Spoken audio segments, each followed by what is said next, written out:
నమస్తే, welcome to Aadya media. నేను మీ స్వర్ణ. ప్రస్తుతం మనతో పాటు ఉన్నారు సినీ క్రిటిక్ విజ్ఞాన్ గారు. హలో అండి విజ్ఞాన్ గారు. ఇటీవల చిరంజీవి గారు పవన్ కళ్యాణ్ గారికి సంబంధించి కొన్ని కమెంట్స్ చేశారు. ఎప్పుడు కూడా కళ్యాణ్ బాబు అంటారు చిరంజీవి గారు. అండ్ వీళ్ళు బయటకు రాసుకుని పూసుకున్నట్టు కనిపించరు. ఎవరు? చిరంజీవి గారు, నాగబాబు గారు, పవన్ కళ్యాణ్ గారు. మనం ఎక్కడ ముగ్గురు చేసుకుని ఉన్నట్టే ఉండరు. కానీ సమయం సందర్భం వచ్చినప్పుడు వారి ప్రేమలు ఆప్యాయతలు బయటపడుతూనే ఉంటాయి. అది మందలించడం అయినా సరే చాలా శుద్ధిమెత్తనంగా మందలిస్తూ ఉంటారు. సో మనం చాలా సందర్భాల్లో చూసాం. అయితే చిరంజీవి గారు పవన్ కళ్యాణ్ గారికి సంబంధించి కొన్ని కమెంట్స్ చేశారు. చాలా ఇంట్రెస్టింగ్గా ఉన్నాయి అవి. మీరేం చెప్తారు? సో బేసిక్గా ఆయన ఏమన్నాడంటే, ఈ మధ్యకాలంలో ఆయన ఆల్రెడీ ఎప్పుడో ఒక చిన్న ఇంటర్వ్యూలో మామూలుగా మాట్లాడిన మాటని అటు ఇటుగా కట్ చేసి వీళ్ళు ఒక రకంగా మాట్లాడుతున్నారు. అది ఆయన అన్నదే.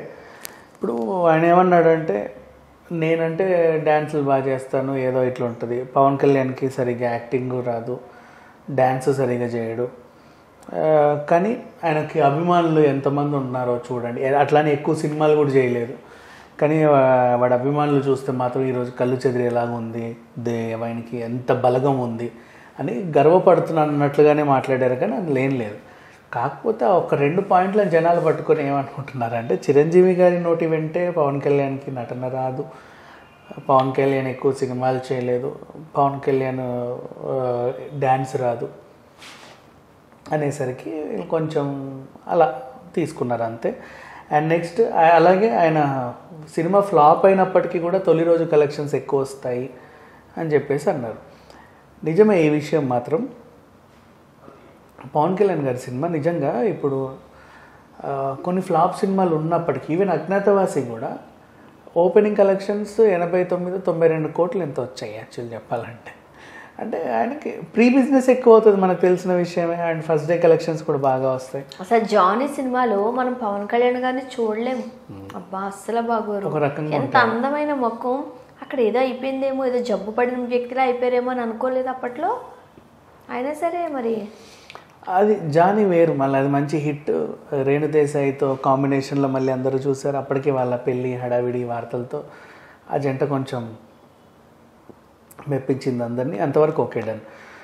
అండ్ ఇంకా కొన్ని సినిమాలు తీసుకున్నా సరే, ఇప్పుడు ఖుషీలో అయింది ఒక నటన, గబ్బర్ సింగ్లో ఒక నటన, వకీల్ సాబ్లో ఒక టైప్ ఆఫ్, అండ్ ఇప్పుడు చూసుకుంటే హరిహర వీరమల్లో ఇంకోలాగా చేయాల్సి వస్తుంది. దాన్ని మన ఓజీ ఒకటి, అండ్ వినోదయ సీతం ఒకటి. ఇవన్నీ ఒక ఎత్తు అయితే గోపాల క్యారెక్టర్ ఇంకొకటి. ఇట్లా డిఫరెంట్ రోల్స్ ఆయన చేస్తూ ఉంటాడు. నటన రాదంటే మాత్రం నేనేం ఒప్పుకోను. పవన్ కళ్యాణ్ గారి నటన, ఆయన హెయిర్ స్టైల్ అప్పట్లో చాలా ఫేమస్. అండ్ ఒక విధంగా చెప్పాలంటే కొంతమంది అబ్బాస్ కెరీర్ పాడవడానికి కూడా కారణం పవన్ కళ్యాణే. ఈయన వల్లే అబ్బాస్ని తొక్కేశారని కూడా వార్తలు వచ్చాయి. ఎందుకంటే అప్పుడు ఈయనకి యూత్లో అంత ఫాలోయింగ్ ఉంది, మరి ఏర్పడింది. ఈయనకంటే ముందు అబ్బాస్ గారికి ఉండే. అంతకుముందు కూడా ఎవరికైనా సరే హీరోలు అంటే చిరంజీవి, నాగార్జున, వెంకటేష్, బాలకృష్ణ వీళ్ళే. యూత్కి మాత్రం ఒక ఐకాన్స్ ఎవరు ఎక్కువ ఉండేవాళ్ళు కాదు, లేరు కూడా. యూత్కి ఐకాన్ అంటే ఫస్ట్ టైం ప్రేమదేశం సినిమాతోనే ఇతను వచ్చాడు. అంతకుముందు ప్రేమికుల రోజుతో ఇంకో పిల్లోడు వచ్చినప్పటికి ఆ అబ్బాయి చనిపోయాడు. సో అది వదిలేస్తే ప్రేమదేశంతోనే ఫుల్గా. తర్వాత జీన్స్ ఇవన్నీ చూసి ఆ సుశాంత్ వాళ్ళని కూడా కొంచెం ఇచ్చేసుకున్నారు. తర్వాత సఖీతో మాధవన్ని కూడా ఇచ్చేసుకున్నారు. తర్వాత వీళ్ళ దాంట్లో డీసెంట్ లుక్ ఉండేది. మాస్ ఆడియన్స్కి జుట్టు కత్తిరించుకోవాలన్నా, రకరకాల ప్యాంట్లు వేయాలన్నా, రకరకాల షర్ట్స్ వేయాలన్నా, ఏదన్నా ప్రయోగం చేయాలన్నా, వాయిస్లో కానీ ఒక టైప్ ఆఫ్ లాంగ్వేజ్ చూపించాలన్నా, అంటే అనుకరించడానికి ఒక హీరో దొరకల. దానికోసం వీళ్ళు ఏ బాలీవుడ్ హీరోనో ఎవరినో అనుకరించుకునేవాళ్ళు. ఫస్ట్ టైం ప్రేమదేశంతో అబ్బాస్ వచ్చాడు.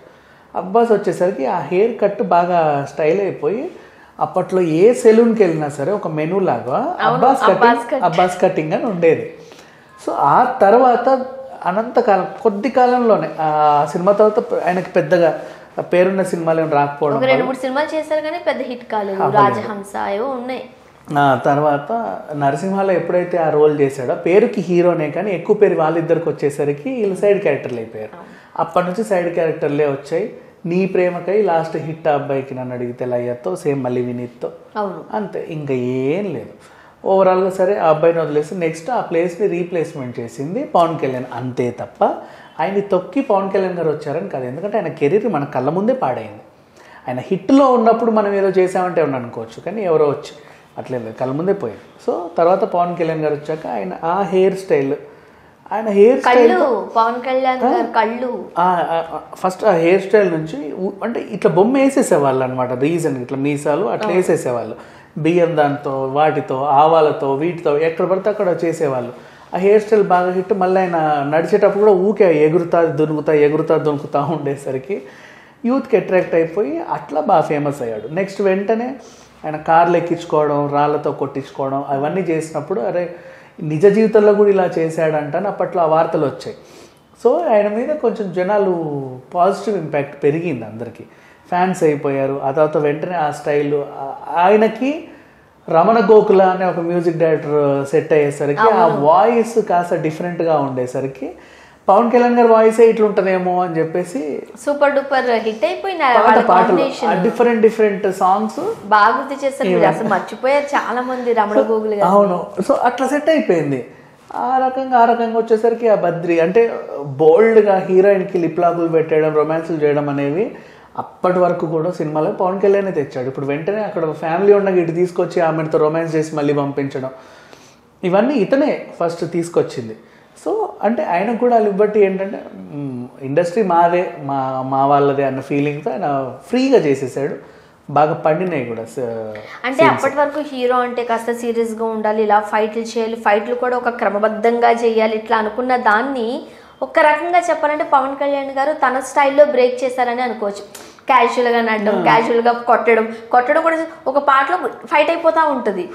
ఫైట్ కోసం సెపరేట్ మ్యూజిక్ ఏం ఉండదు, అదంతా మనం పవన్ కళ్యాణ్ గారి సినిమాలో ఎక్కువ చూడొచ్చు. ఖుషీలో యాక్టింగ్ చూసాము, డాన్స్ బాగా చేస్తాడు అండ్ ఆయన స్టైల్ ఒక డిఫరెంట్ ఉంటుంది. అండ్ తనకంటూ తను ఒక ఓన్ ఇట్లాంటి మేనరిజమ్స్ క్రియేట్ చేసుకున్నాడు కాబట్టి so he well settle. And అలాగే మంచి ఇన్ఫ్లుయెన్సర్, మంచి ఫ్యాన్స్ వచ్చారు అండ్ ఇప్పటి వరకు కూడా జనాలు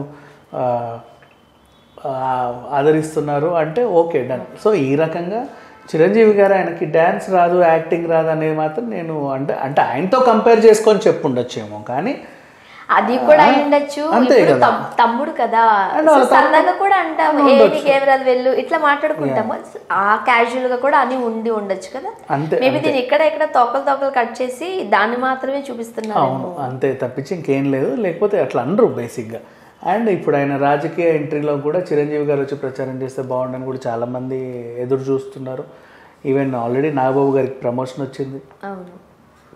సో ఈ రకంగా చూసుకుంటే ఇప్పుడు డే అండ్ నైట్ కష్టపడుతున్నారు పవన్ కళ్యాణ్ గారు, రాజకీయాన్ని అలానే ఇటు సినిమాల్ని బ్యాలెన్స్ చేస్తున్నారు, పర్సనల్ లైఫ్ కూడా చాలా. మళ్ళీ సాయిధరం తేజ్తో ఇంకో సినిమా కూడా ఉంటుందని కూడా వార్తలు వస్తున్నాయి. సో ఈ రకంగా చూసుకుంటే అటు పొలిటికల్ కెరీర్ ఇటు సినీ కెరీర్ని బ్యాలెన్స్ చేస్తూ అందరినీ రంజింపజేస్తూ మాత్రం ముందుకైతే వెళ్తారు. చిరంజీవి గారు పాజిటివ్ గానే చెప్పారు, బట్ తీసుకోవడం మాత్రం కొంతమంది దాన్ని నెగిటివ్ గా తీసుకుంటున్నారు.